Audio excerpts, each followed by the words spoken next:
Okay, so we're back.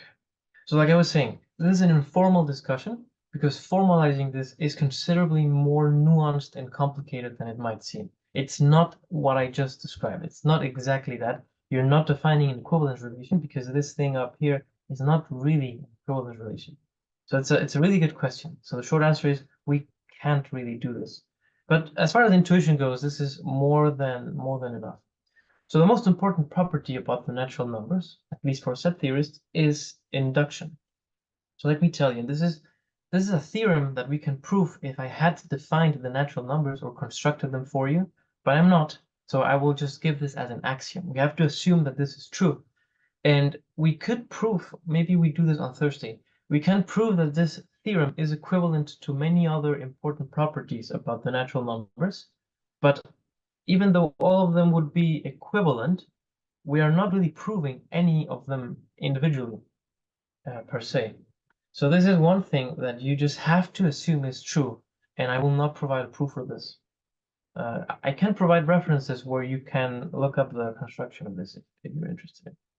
So this is the axiom, and this is important, so I should probably call this. So this is called the principle of induction. And this is basically why induction works, why you can prove things by induction. Even though this is a property of the natural numbers, it extends way beyond that. You can use it. There are many generalizations. We will look at some of them. There's something called complete induction or strong induction, generalized induction.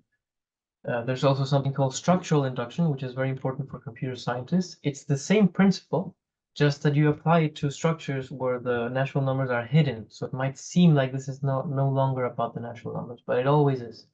One thing that is no longer just about the natural numbers, and it is actually something bigger. If you want to look it up, there's a great, I'm sure, Wikipedia article or something on it. You can look up transfinite induction. And what I'm about to write down is a particular case of that, but that goes way beyond this. And we will not be talking about this in the course. So let's say that you have a set of natural numbers, and I'm calling this set A. So A is a subset of the naturals, and I'm going to impose two properties on it. First, I'm going to assume that 0 is already an element of A, right? So A is non-empty, A has the smallest element. We can say a lot of things about A. And also, for all n, I could just say for all n in A, but maybe this adds a little bit more clarity. If any number is in A, then its successor is also in A. I am assuming that my set A has these two properties, right? I'm not claiming whether or not it's true. So for all, okay, so this is my assumption on A. What do you think that we can conclude from a set A that has this property? Well, if we don't know, the very first thing that we do know is that it starts with 0, right? It can't be anything smaller than that. It's a subset of the natural numbers. So we know that it starts with 0. What else can we say about A? Well, we already used property 1, so we're unlikely to learn anything from it, anything new. But what if we apply property 2? So it says that whenever something is in A, such as 0, then the next number is also in A. But the next number is 1, right? So 1 is also an element of A. But we can just apply property 2 again. If 1 is an element of A, then 2 must be an element of A. And clearly we can do this forever. So A contains the natural numbers, or moreover, it is equal to the natural numbers. And that is the conclusion that we can draw. It might seem obvious that this is true. It might seem that my argument of writing this proved that this is true. But there's something more going on here, because those 3 dots that I wrote means that this argument goes on to infinity. And generally, that's something that we have to formalize. And the way that we are going to formalize all of these arguments, at least in this course, is by induction, right? So either you take this as a circular argument, or better yet, take this as a dogmatic claim, right? As an axiom. Just assume that this is true. We can't prove that this is true without defining the natural numbers. And if I defined the natural numbers to you, as someone already mentioned, I think in the chat, we would have to do that recursively. which in a way already assumes that we can do induction, right? So, like I said, the construction is more nuanced and it would take much more than just one lecture, and this is why I'm skipping over this. It's not that important for my goals for this course. Okay, so now that we have induction, let's just maybe use it to do one proof, and I think that's all we have time for. So this was apparently, there's a famous anecdote by Gauss, I believe, where his teacher ran out of things to tell him, and he was bored and he was trying to get him entertained. So he said, why don't you add up all numbers from 1 through 100? And Gauss was done in like a few seconds, and everyone was astonished. But the formula that he came up with is this one, right? And there's many ways of motivating that formula. The way Gauss did it is he added the first element to the last element, and then he paired them up in successive order. And then how many pairs do you have? Well, from 1 through 100, you have 50 pairs. So you just divide them by 1/2, right? Okay, so that's more or less the idea. There's another way to think about this is if you think about adding these as tiny boxes. So you have 1, 2, 3, and you add all of these. Maybe I should just do it up to 4 since I'm really bad at drawing and maybe this doesn't help that much. Then you come up with this like weird, I don't know what to call them, like a triangle. And if you set 2 equal triangles next to each other, hopefully this will work. So 4, 3, 2, 1. If you set 2 of these triangles next to each other, then of course, if you add up all the individual Lego pieces, we have twice the number that we wanted. We only want the green or equivalently the red amount. So this is twice that amount. But of course, this is n, and of course this is n plus 1, right? So this rectangle has size n plus 1 times n, and if we divide it by 2, we get the half that we wanted. So that would be like a geometric explanation of why this is true. But of course, we need to prove this maybe more formally using induction. So the way you write a proof by induction is as follows. You first have to explain that you're doing a proof by induction so that the reader doesn't get lost. We start by saying by induction on n. Why do I clarify n? Well, here it's obvious because it's the only variable, right? But in other cases, we might have multiple variables, so we should say what variable we're doing induction on, since it might not be obvious from the context, although I agree with you that it is in this case, right? Okay, so we could do this in a way that you may have seen before. You do the base case, and then you do the inductive step, and using the inductive hypothesis, you define and you prove the inductive step, and then you're done. Just for the purposes of this lecture, I will use the theorem or the axiom that I just defined for you, so you see how it works. We will probably never write it again this way because it's kind of cumbersome. And if you want to see a better way of writing this, then it's important for you to attend the lecture either today or what is it, Wednesday? Sorry, not lecture, tutorial. Attend the next tutorial where you will see a quicker and more probably familiar way of writing a proof by induction. Like I said, we will only do this in this level of formality today. So let n be the set of all natural numbers such that the property that I want to prove holds. I want to prove that for all n, the property holds. So my conclusion, my sought conclusion is that a is everything, right? A is the natural numbers. So what is the property that I want to prove is that if you add up the first n natural numbers, then this is the same as multiplying these two numbers and dividing it by 2. Now, maybe I should add a comment as to why we can divide that by 2, because we haven't introduced fractions yet, right? All we know is natural numbers. So among two consecutive numbers, one of them has to be even.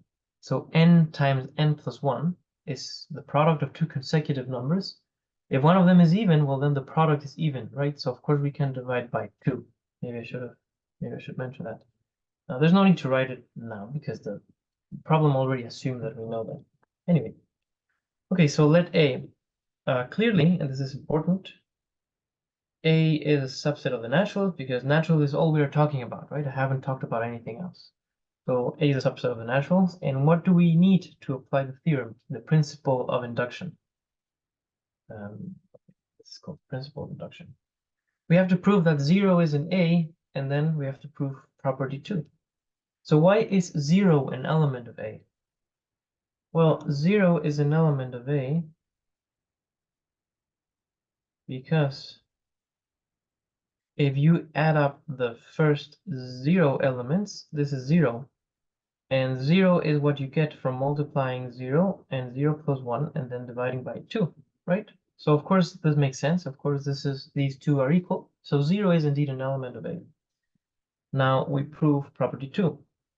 Property 2 says that for every natural number something happens. So we just take an arbitrary natural number n. Some textbooks use a different letter, a different variable for the inductive step. There's no need to do this, but if you feel more comfortable writing it that way, then you can call this m, in assuming that m is n plus 1 or something like that. There's no need to introduce new variables, in my opinion, so let's just do it this way. Now let n be a natural number. Now if you scroll up to property 2, it says for all n, if something happens, then something else happens. So we have to prove an if-then statement. Thus, we assume the if part and we try to conclude the then part. So assume n. Now, here's a capital sin for inductions. I've seen people write it's a common error, I mean, red. So error is assuming that for all n is in A, right?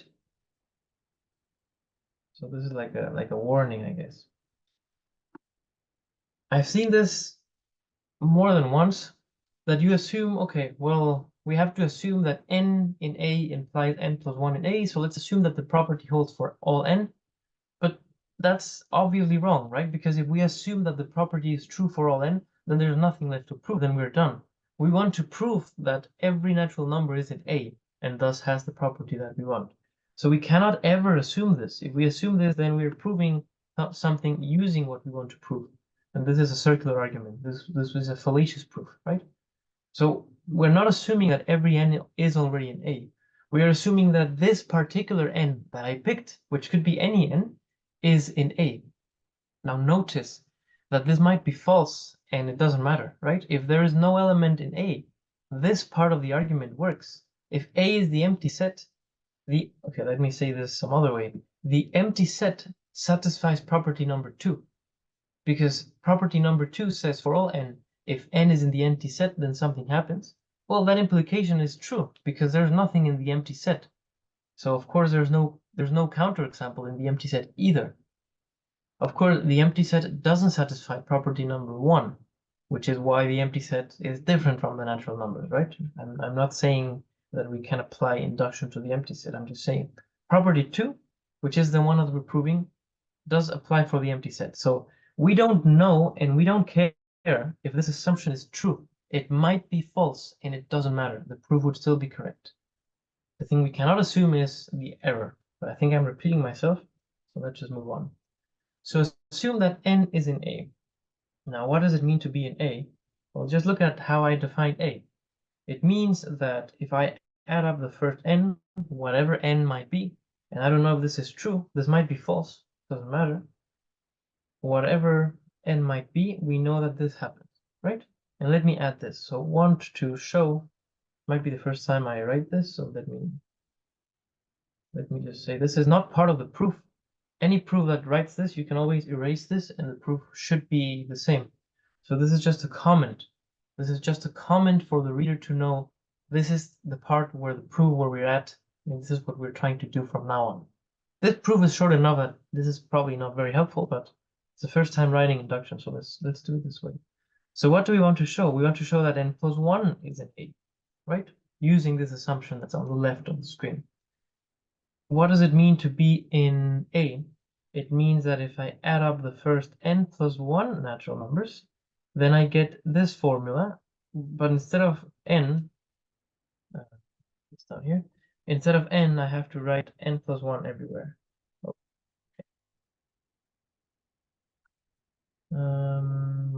Okay, so instead of n plus 1, I just have to add 1 to every n that we have here, right? So this is what we want to show. So take this.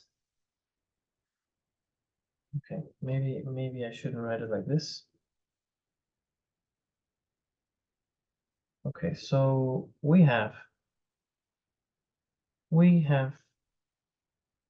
this thing right here. I'm just going to copy paste it. That is the inductive hypothesis.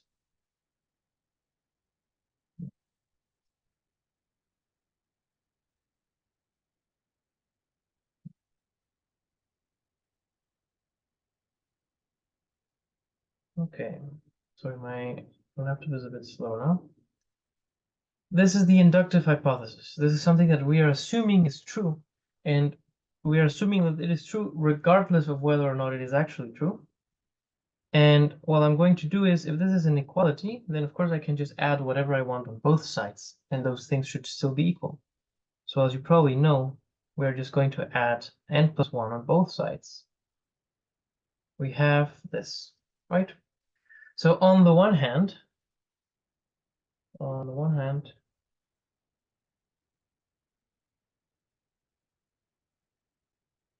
this left part, okay, this is just equal to the sum of the first n plus 1 natural numbers, which is the term that we're interested in. On the other,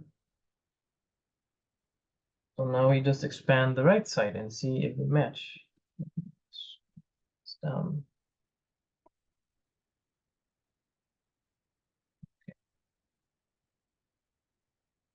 Any questions so far, or does it make more or less sense what we're doing?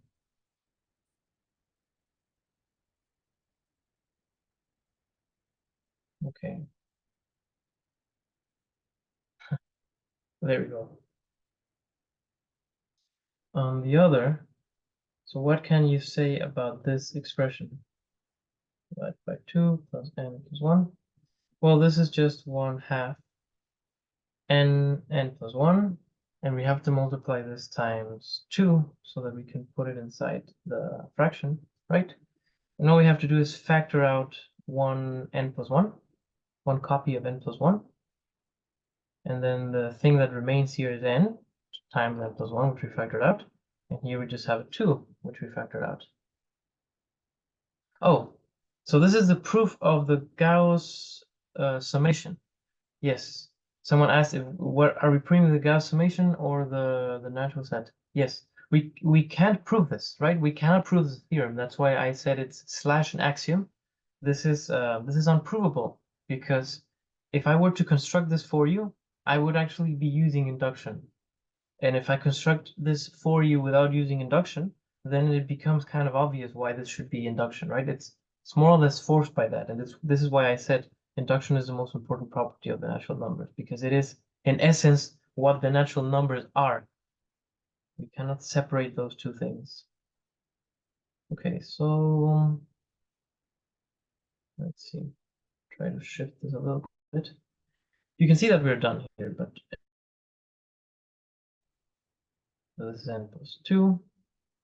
There's one exercise in the problem set that's the same idea, just a little bit more complicated. We're done, right? The left-hand side was what we wanted to prove, and the right-hand side was what we wanted to conclude that being equal. So therefore, if you look at the one to show, that means that n plus 1 is an element of A. So by induction,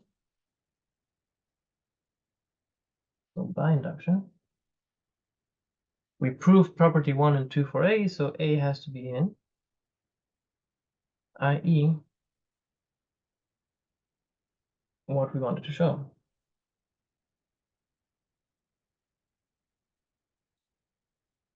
And then get a square. So that's how you prove something by induction. Now I had a few more comments I wanted to add on algebra, but there was clearly not enough time to do that now, which is okay. The important thing was induction. So attend the tutorials. They will cover a more sophisticated example of induction, one that's similar to this, and it will also bridge something that I will not quite explain in the lectures. And it's how do you get from writing something with this level of formality, with defining the set A, to just the traditional induction that you are likely to encounter in a textbook, where they say clearly n equals 0 has a property, and then assume n, and then you prove n plus 1, and then you're done. You don't have to write all these details about A and then conclude that A is n and all these things. Now, this example is simple enough that you might not notice the difference, but there are more sophisticated examples where writing it this way would produce a proof that's at least 3 or 4 times the length. Okay. Any questions about this? I will stay here for the next 6 minutes, and should you not have any questions, then I'll see you all on Thursday. Let me stop the recording.